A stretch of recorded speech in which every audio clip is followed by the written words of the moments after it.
അതെന്ന് വെച്ചാൽ അവിടെ കുടുങ്ങേണ്ട ആൾ ശരിക്കും ഞാനും പെടേണ്ടേനി. അതിൽ ജസ്റ്റ് ഒരു വെള്ളം കുടിക്കാൻ വേണ്ടിയിട്ട് ആ സംഭവം നടക്കുന്ന ഒരു മിനിറ്റ് ഫുള്ളു ഞാൻ ഇവിടെ ഉണ്ട്.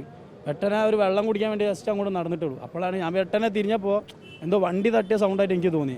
അങ്ങനെ തിരിഞ്ഞു വന്നപ്പോൾ നമ്മളെ ഫുള്ള് പൊടിയിങ്ങനെ പൊന്തുണ്. അപ്പോഴാണ് അവൻ എൻ്റെ വാപ്പാന്ന് പറഞ്ഞിട്ട് പാഞ്ഞ് വരാ ചെയ്ത്. എൻ്റെ ഒപ്പനാണ് ആദ്യം അവിടുത്തെ പുറത്തേക്ക് ഇടുന്നത്. പിന്നെ ഓരോരുത്തരായിട്ട് പെട്ടെന്ന് വണ്ടിയൊന്നും കിട്ടിയില്ല. ഞാൻ ഇത്രയും നേരം ഇവിടെ ഇരിക്കേനി ഇത് നടക്കണ സമയം വരെ. പെട്ടെന്ന് ഞാൻ എന്താ വെച്ചാൽ എൻ്റെ ഒപ്പം എൻ്റെ കൂടുതലുണ്ടേനി ഉള്ളിലുണ്ടേനി അവിടെ. അപ്പോൾ ഞാൻ പെട്ടെന്ന് വണ്ടിയിൽ പണിയുണ്ടെന്ന് പറഞ്ഞപ്പോൾ ഒരു വെള്ളം കുടിക്കാൻ വേണ്ടി കുറച്ച് അങ്ങോട്ട് നടന്നിട്ടുള്ളൂ. അപ്പോൾ തന്നെ ഇത് ഞാൻ വിചാരിച്ച എന്തോ വണ്ടി എന്തോ തട്ടി ഒരു സൗണ്ടേ കിട്ടുള്ളൂ. പിന്നെ പാഞ്ഞ് വരുമ്പോൾ എൻ്റെ ഒപ്പനാണ് ആദ്യം അവിടുത്തെ പുറത്തേക്ക് ഇടുന്നത്. പിന്നെ ഓരോരുത്തരായിട്ട് പെട്ടെന്ന് വണ്ടിയൊന്നും കിട്ടിയില്ല. കാരണം ഇവിടുന്ന് പുറത്തേക്ക് ഇറങ്ങുമ്പോൾ തന്നെ ആംബുലൻസിനൊന്നും ആ സമയത്ത് ഇല്ല. നമ്മൾ ജീവൻ രക്ഷിക്കുക എന്നുള്ള ലക്ഷ്യമുള്ളൂ. അങ്ങനെ 1-2 ഓട്ടോക്കാർക്ക് കൈ കാണിച്ച് ഒരു കാറുകാരനിക്ക് കൈ കാണിച്ച് ആരും വണ്ടി ഒന്നും നിർത്തിയിട്ടില്ല. അങ്ങനെ 10 ആളെ കൈയാട്ടി 2 ആളെ കിട്ടി. ആ 2 ആളുള്ള ആൾക്കാരെ വെച്ചിട്ട് വേഗം പെട്ടെന്ന് കോളേജിൽ ബീച്ചിൽ എത്തുക എന്നുള്ള ഉദ്ദേശമുള്ളൂ. അവിടെ എത്തി.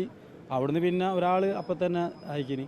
രണ്ടാമത്തെ ആൾക്കെന്ന് പറഞ്ഞാൽ വലിയ അങ്ങോട്ടെല്ലാം സംസാരിച്ചൊക്കെ ചെയ്തിരിക്കും. കാരണം വെള്ളമൊക്കെ ഞാൻ കൊടുത്ത് കുടിച്ചിരുന്നു മൂപ്പര്. ചില ഉപ്പൊക്കെ കുറച്ച് വെള്ളം കൊടുത്ത് അവനെ മൂപ്പര് പിന്നെ എനിക്ക് വെള്ളം വേണമെന്ന് പറഞ്ഞാൽ ഡോക്ടറെ ചോദിച്ചപ്പോൾ മൂപ്പരിക്കും കുറച്ച് വെള്ളം കൊടുത്ത്. അതൊക്കെ കഴിഞ്ഞ് പിന്നെ ബാക്കി മൂന്നാമത്തെ ഒരാൾക്ക് ലാസ്റ്റ് എമർജൻസി വാരിയല് പൊട്ടിയെന്ന് പറഞ്ഞിട്ട് നേരെ കോളേജിലേക്ക് കൊണ്ടാണ്. അതിൻ്റെ കൂടുതൽ പിന്നെ അങ്ങോട്ട് പോയി. പിന്നെ മൂന്നാമത്തെ എന്താ വെച്ചാൽ മരിച്ചെന്ന് പറഞ്ഞപ്പോൾ ആരെ പേര് വലിയ പുറത്താൻ പറ്റില്ല. അപ്പോൾ എനിക്ക് എൻ്റെ എപ്പാണെന്നുള്ള ബേജാറുകൊണ്ട് ഞാൻ അവിടുന്ന് പാഞ്ഞു വന്ന. ഞാനിപ്പോൾ എൻ്റെ ഫോണും ഇതൊക്കെ അതിൻ്റെ ഉള്ളിലുണ്ട്. അപ്പോൾ അതെടുക്കാൻ വേണ്ടി വന്ന. ആ സമയത്തുണ്ടായിരുന്നു. ഇപ്പോൾ പരിക്കേറ്റ് ഹോസ്പിറ്റലുണ്ട്. ഗുരുതരമാണോ? ഗുരുതരമല്ല, കാലിന് ചെറുത്. ബാക്കി എക്സറും കാര്യങ്ങളൊന്നും കിട്ടിയിട്ടില്ല. എന്താ പാട് അറിയില്ല. അവിടെ പോയാൽ അങ്ങോട്ട് കയറാൻ സമ്മതിക്കില്ല, അടുക്കാൻ സമ്മതിക്കില്ല. അപ്പയുടെ പേരെന്താണ്? അബ്ദുൽ റഷീദ്. നിങ്ങളുടെ പേര്? അൽഫാസ്. വിളിക്കാനോ മറ്റോ പറ്റിയോ? വിളിച്ചു നോക്കാനോ പറ്റിയോ? ഫോൺ ഇവിടെ അല്ലേ. അല്ല, ഇപ്പോഴത്തെ കണ്ടീഷൻ ഓക്കെയാണ്, കുഴപ്പമില്ല. മറ്റ് 2 പേരോട് കോഴിക്കോട് മെഡിക്കൽ കോളേജിലില്ലേ? ഒരാളുള്ളൂ കോളേജിൽ, വിനോദ് എന്ന് പറഞ്ഞ ആൾ. ബാക്കി 3 പേര് മരിച്ചു. അതിൻ്റെ സ്ഥിതി എന്താണ്? വാര്യല് ഫുള്ള് പൊട്ടിക്കിന്. സമയത്ത് താങ്കൾ ഇവിടെ ഉണ്ടായിരുന്നു. അതെന്ന് വെച്ചാൽ അവിടെ കുടുങ്ങേണ്ട ആൾ ശരിക്കും ഞാനും പെടേണ്ടേനി. അതിൽ ജസ്റ്റ് ഒരു വെള്ളം കുടിക്കാൻ വേണ്ടിയിട്ട് ആ സംഭവം നടക്കുന്ന ഒരു മിനിറ്റ് ഫുള്ളു ഞാൻ ഇവിടെ ഉണ്ട്. പെട്ടെന്ന് ഒരു വെള്ളം കുടിക്കാൻ വേണ്ടി ജസ്റ്റ് അങ്ങോട്ട് നടന്നിട്ടുള്ളൂ. അപ്പോഴാണ് ഞാൻ പെട്ടെന്ന് തിരിഞ്ഞപ്പോൾ എന്തോ വണ്ടി തട്ടിയ സൗണ്ടായിട്ട് എനിക്ക് തോന്നി.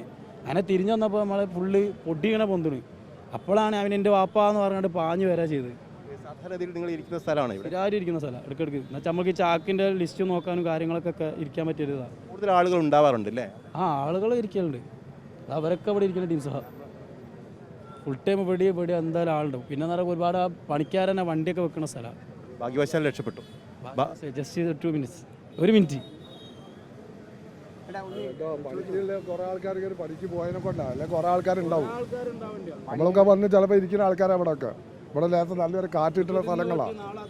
അതാണ് ഇപ്പം ഇന്ന് ഇത് പൊട്ടി തന്നെ ഏതോ കാലം ഇങ്ങനെ കിടക്കുന്നുണ്ട്. നിങ്ങൾ അതിൻ്റെ കോല ഞാൻ പറയാണ്ട് നിങ്ങൾ അതിൻ്റെ കോല നോക്കിയാൽ നിങ്ങൾക്ക് മനസ്സിലാവും. ബാക്കിൽ അവിടെ എടുക്കും നിങ്ങൾ പോയി നോക്കി. കാരണം ഇപ്പോൾ പണി എടുക്കുമ്പോൾ തന്നെ ചാക്കയായിട്ട് ഒന്ന് വീണ് കഴിഞ്ഞാൽ ഇപ്പോൾ 1-2 ദിവസം നിങ്ങളുണ്ടാവും. 3 നമ്മളെ കുടുംബത്തിന് വേറെ ആരും ഉണ്ടാവില്ല, പഠിച്ചോനല്ലാണ്ട്. 2 ആഴ്ച മുന്നേ ഉദ്ഘാടനം കഴിഞ്ഞാൽ ഇതിൻ്റെ കണ്ടീഷൻ നിങ്ങൾ നോക്കി, അതിൻ്റെ കണ്ടീഷനൊക്കെ മൊത്തത്തിൽ നോക്കി. നമ്മൾ പറയണമെന്നല്ല, നിങ്ങളിപ്പോൾ എല്ലാവരും ഇവിടെ തന്നെ നിങ്ങൾ ജസ്റ്റ് ഒന്ന് പോയി നോക്കി.